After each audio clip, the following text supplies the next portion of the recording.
First of all, this video is not a hit piece. Ito lang yung opinion ko about the subject matter. Yes, it counts as criticism, pero trust me, yung intention behind this is not to drag people down.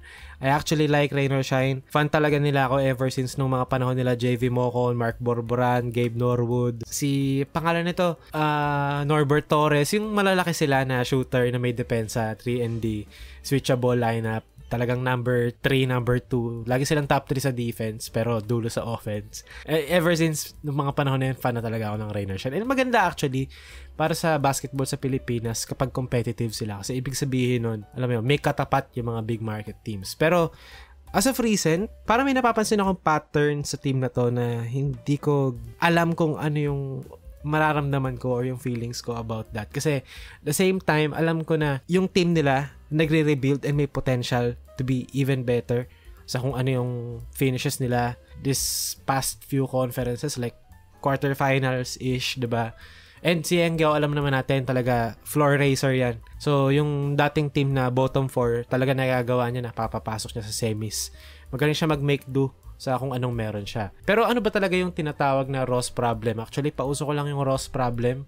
Pero feeling ko, ito yung mga nakikita kong reasons kung bakit parang hindi ganun kalinaw yung future ng Rain or Shine despite having players, young players na may potential talaga. So, nag-prepare ako ng PowerPoint presentation kasi nakakahiya na magsasalpak lang ako ng picture and content na yon. And hindi to yung usual na video na meron mga clips and i-breakdown ko do drawingan. Para may iba naman, di ba? Minsan meron tayong mga hinaing, meron tayong mga feelings na hindi naman kailangan necessarily ng breakdown and hindi siya nakasenter around sa breakdown. So, nag-prepare ako ng PowerPoint para engaging naman kahit papaano. First of all, ina-acknowledge ko na rebuilding team talaga sila. Ilang conferences pa lang mula nang nahawak ni Engyao. And yes, we have to give him a bit of a leeway and time para ma-implement yung talagang vision niya sa team. Pero ang tanong ko lang, ilang conference pa? Definite na ba kung sino-sino yung core player sa team? And if yes, are we seeing them grow together? Yan yung mga questions na gusto kong i-impose today. Kasi, yes, medyo definite naman kung sino-sino yung core players like Andre Caracot, Santi Santillan, Keith Datu, siguro Luis Villegas kahit hindi pa naglalaro. Isa rin yun sa mga key pieces nila na medyo may pagkabata in terms of age and timeline. Pero ang tanong ko kasi, nakikita ba natin na nag-grow sila? Sama pa pala si Adrian Nocum, diba? Recently, past few games talagang sumasabog offensively. Pero ang aking concern is parang bihira ako makita sila mag-coexist as a young core. Like for example, diba pag OKC, alam mo na, Chet, Shea, J-Dub, yun yung core. Tapos pag inisip mo Orlando Magic, meron ka Franz, Paolo, Suggs. Pag sinabi mong Spurs, Wemby, Sohan, Vassell. Yung mga gano'n na alam mo kung sino-sino talaga. Kahit hindi pa talaga final, pero nakikita mo na meron silang mga players na yun yung core group talaga nila. For Rain or Shine, even though merong mga pangalan na lumalabas, hindi ko ganung nakikita pa. 'Di ba? May GN Mamuyak pa pala, 'di ba? May potential din. Pero have we really seen him, alam mo yun, explode? Siguro once, nag-33 points, pero after nun, nalagay ulit sa bench. Diba, pa 12 minutes na lang ulit. So, yung nakikita ko parang hindi gumagana right now yung nangyayari and maybe it's a growing pain, pero sa Commissioner's Cup, 6-6 sila. Nanalo sila 5 straight to finish the conference kasi nakahanap sila ng tamang import. Itong Philippine Cup na to, ito yung ngayon, so hindi pa to kasama. Last Commissioner's Cup, 8 sila. Bago yon yung Governor's Cup, 10th. Then 9th. Diba? Parang may ceiling, may talent, pero parang hindi nagtatranslate so far. And I think, as much as I hate to say it, pero feeling ko, nasa coaching. Kasi, marami naman silang above average players, or let's just say, good players, diba? Meron silang surplus na mga ganun. Actually, yung buong roster nila, walang tapon dun eh. Kahit yung mga Jonard Clarito, Nick Demusis, even yung matanda na Mark Borboran na or Bo Belga na, diba, na may edad na rin, hindi walang tapon sa team na yun. Gabe Norwood, diba, veteran. Paminsan-minsan, pumipitik pa ng 3 points saka ng mga defensive plays. Walang tapon sa team na to eh. So, parang hindi dapat sila 8 seed lang. Kasi walang tapon sa team nila, tapos meron sila mga players like Andre Caracot na paminsan-minsan magte-30 points, magte-25. Si Santi, diba, magbe-20 from nowhere. Si Keith Datu, two-way impact player, like makakashoot ng 2 3, makakasupalpal ng 3 beses, makakagawa ng winning play. And then you have players like Jonard Clarito na off the bench or even sa starting role, makakascore ng 10 or makakagawa ng defensive stop. Parang meron silang surplus of good players eh. Hindi sila Terra Firma, hindi sila Blackwater, hindi sila Converge eh. Parang ang weird lang for me na nakikita sila nasa may dulo. Kasi supposedly, tong team na to dapat nakikita natin tong team na to as a young team na may potential maging contender. Kasi nagagawa nila lahat ng tama. Yung mga pyesa nila, tama. Ang dami nila mga picks na hit lahat. Like Mamuyak, di ba si Karakot, second round pick, si Santi, si Kit Datu, si Villegas, even Jonard Clarito, puro mga hit eh. Even Adrian Nocum pala, di ba? Another one na tama yung pick nila. Pero for some reason, parang hindi nagmamaterialize. And I think, kasalanan to ng rotations. Hindi ako nagmamarunong, pero ito lang yung theory ko. So far this conference, through 2 games, kung makikita natin, okay, yung starting lineup versus TNT versus Meralco, walang umulit. Like Karakut, Nocum, Borboran, Mamuyak, Larito, Belo, Belga, Datu, Demusis, Santillan, diba? So, hindi ko magets sorry. Like, alam ko naman siguro baka binibigyan ng chance lahat. Pero kasi, nasa point ka na, nakapag-rebuild ka na and magbe-build upon ka pa dun sa rebuild mo. Like for example, ayokong laging ginagamit Orlando Magic. Orlando Magic kasi tapos na sila sa rebuild nahanap na nila yung players nila May Paulo na may Franz na may Jalen Suggs ka na naging 39% 3-point shooter all of a sudden. So meron ka ng pyesa so magbe-build upon ka na dun. Anong kailangan ko? Kailangan ko ng extra shooting, veteran. Sige, laruin natin si Gary Harris tapos sa off-season maghanap tayo siguro ng shooter. Yung mga ganun na parang hahanapin mo na yung needs. Instead, magdagdag ka pa ng another first round pick or lottery pick. Ito yung last conference sa last ilang games nila. So kung makikita natin sa team na to talagang ang sumunod-sunod lang. Kit Datu, naka 6 straight siya na starts. Santillan, naputol, naging Mamuyak, tapos tuloy-tuloy na ulit yung Santillan. Tapos naputol na naman, naging Mamuyak, back-to-back.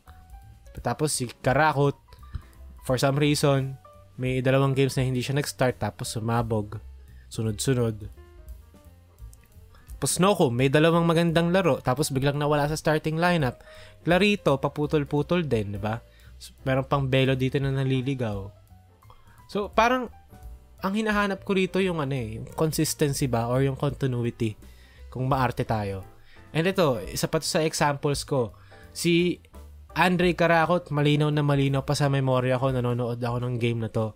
Si Andre Karakot, 30 plus points. Nagpapaulan, muntik na matalo Hinebra, nakashoot lang si Maverick missing ng clutch 3 points para ilayo yung game. Andre Karakot, talagang yun yung breakout game niya. Alam niyo anong nangyari next game? 26 minutes.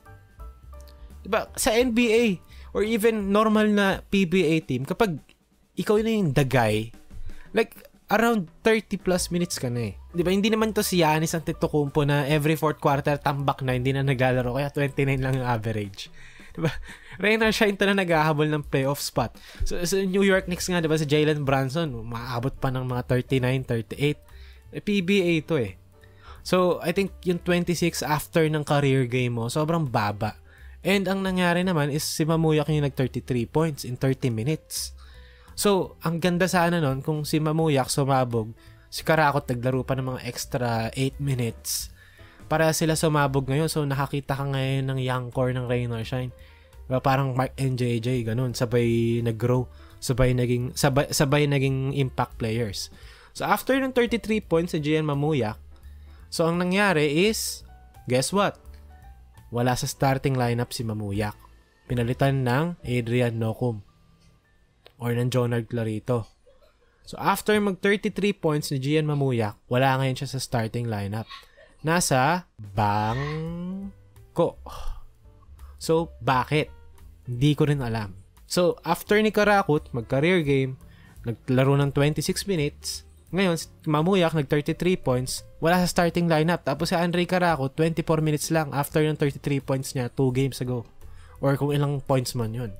So, ito yung talaga nakikita ko na parang medyo na-irk ako ng konti.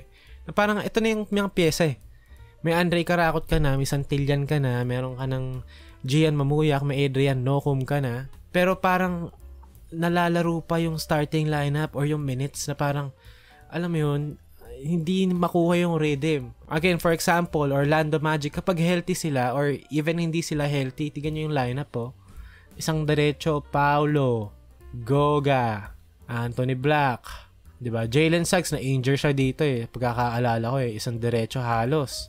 Diba? Franz Wagner, isang derecho. Papasa pa nga na Suggs si Gary Harris kasi isa lang naman din ng laro halos Tapos ngayon, na healthy na ulit si Wendell Carter.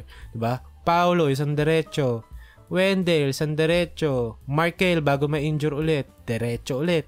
Suggs, isang derecho. Franz, isang derecho. So, di ba?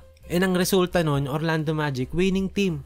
Di ba? Nasa hunt sila for the 4th seed as of recording this video. Kasi, na-realize nila na, okay, tong team na to, team to ni Paolo, tsaka ni Franz, tsaka ni Jalen Suggs. So, as much as we can, dapat laging kasama sa lineup ko itong tatlong to para sabay-sabay silang mag-grow. Kasi ang tinitignan natin dito, yung future. So I think, bibigay ko yung benefit of the doubt sa Rain or Shine na baka naghahanap pa rin sila ngayon and hindi pa rin sila talaga kontento or satisfied sa performance ng players nila na hanggang ngayon nagpapa-try out pa rin sila. Diba? Ako 3 conferences in, hindi pa rin sila sure sino yung core players nila. And, ewan ko kasi parang pag meron kang consistent formula, 'di ba? Doon mo na nakikita what works and what doesn't. Parang alam mo na kung ano yung gumagana sa hindi. Doon ka na makakapagsimula na mag-formulate ng winning formula. Hindi yung nagtatry ka mag-pull ng magic trick every game. Na hindi ka maghuhugot ng magic bunot every game. Kasi it may look like a gem or a performance na talagang nakakagulat, pero long run parang hindi ka nakaka-build ng culture or hindi ka nakaka-build ng ng formula na pwede mong balik-balikan every game and alam mo yung i-expect mo. So yun, sana, diba, Rain or Shine, sana ma-figure out nyo na kung ano yan. Kasi mas maganda ang basketball sa PBA kapag meron mga independent teams na nag-compete. Like Converge, please, bilis-bilisan nyo na, diba? Though hindi ako sure kung nagtatang kayo or talagang overrated lang yung code. Please lang, kayo ng Rain or Shine, galing-galingan nyo na as soon as possible para gumanda naman yung liga.